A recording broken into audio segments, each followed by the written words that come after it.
Hi YouTube, Josh here normally with the channel ZZZ Giant Awake, but it's Saturday on the Breakfast Club. So first off, I want to start by apologizing that I didn't get a video up last week. I completely didn't even realize that it was Saturday until uh, last Sunday, and it's not that I didn't realize it wasn't Saturday, I just completely spaced that I was supposed to make a video. So over the last week and couple of days, we've talked about, I think, 3 different subjects. Wayne Watley brought up last Friday the idea of monasteries making money or being into it for the money. The second subject that kind of came up was the idea of an age gap. And then most recently, yesterday, Wayne Watley talked about forcing us to talk about the subject people want to talk about, or people in general doing that. So the first one that I want to talk about is that yes, churches tend to be into things for the money, and there's a lot of different people who have talked about it.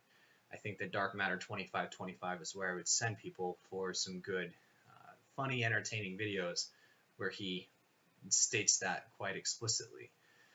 I guess the experience that I have with it is within the idea of the Mormon Church, where it's a fairly strict requirement of members of that church to give 10%, and then God will bless them or whatever. But what it tends to do is give the LDS religion more power and more influence, not just here in the United States or in Utah, but in the world in general. Like, people talk about, oh, look at all the good foreign aid that the church does, but really it's a lot of advertising. I have a hard time seeing that religious group being anything more than self-perpetuating in order to have more control or more power. But that's enough about me just bashing on the LDS Church. I should make some videos specifically targeting that are sourced and cited and on my channel.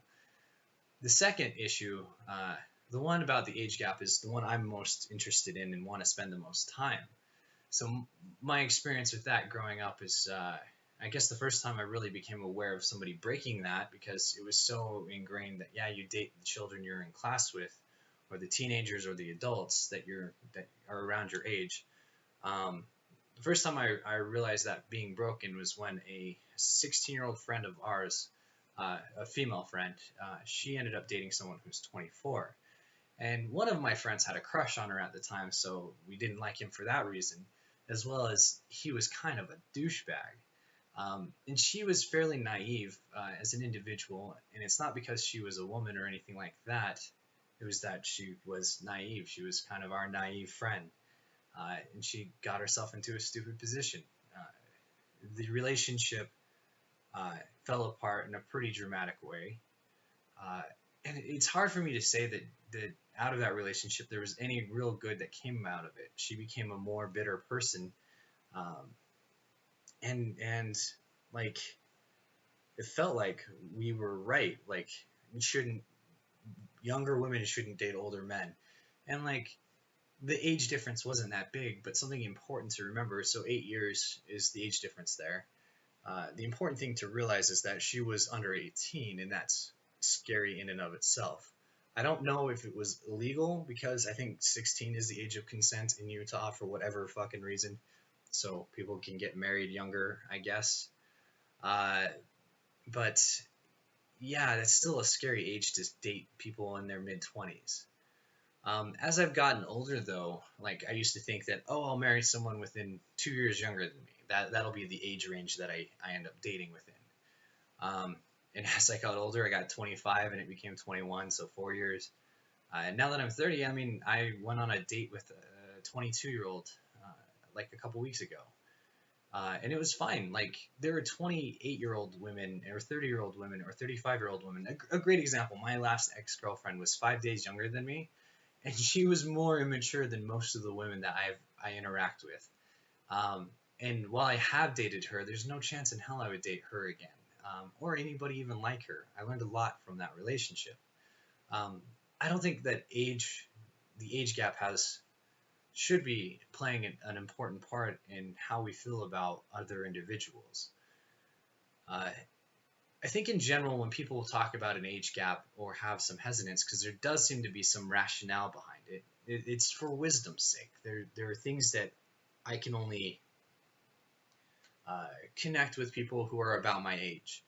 An example of this is when 9/11 happened. I was in high school with people around my same age range. We all had a bonding experience in the idea that we knew where we were on September 11th, and it happened to be in school. And a lot of the men my age were put into this point where we had to consider: are we going to join the military, or are we not going to join the military? Is this going to be the defining incident for our generation? Is this going to mean that a lot of our friends are going to die in war? And that's just like something that I have with people in my age group. Someone who's just turning 20 might not understand that at all. Like they were, 8 or 9 when 9/11 happened? So the last subject, the one that Wayne Watley most recently talked about, and real quick, just to rewind a second, I think that it's age gaps and things like that give us the opportunity to reflect on why those things might matter, and why those things might be important, and why we hold on to prejudices blindly. Like if someone who is 20 and 60 that were dating, they're both happy, healthy individuals, there was no manipulation going on, what's immoral about it? I don't know that there is anything that's immoral about it, but I would have a hell of a hard time not judging it from the outside. And hopefully I get past that. Now going forward to what Wayne Watley was talking about yesterday is yes, I've seen, he pointed out some memes that were saying, well, we care about a lion in Africa getting shot, and we care about a gorilla getting shot in a zoo, but what's the real issue is that 1,000 children are aborted every month, or some bull fucking shit line like that.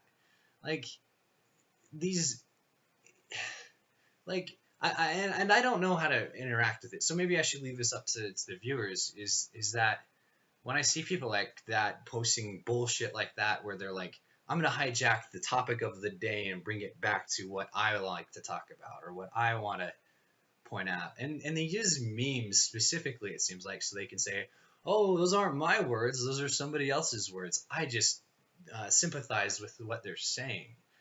And people do that a lot, like with the I'm not going to come up with anything off the top of my head, and I don't have time to cut this, so I'm not going to sit and think about it. But give me some examples of what you've seen, and hopefully I'll see you guys around next week.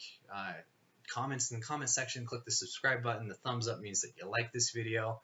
And until next week, take care. And Peach, we hope to see you up tomorrow.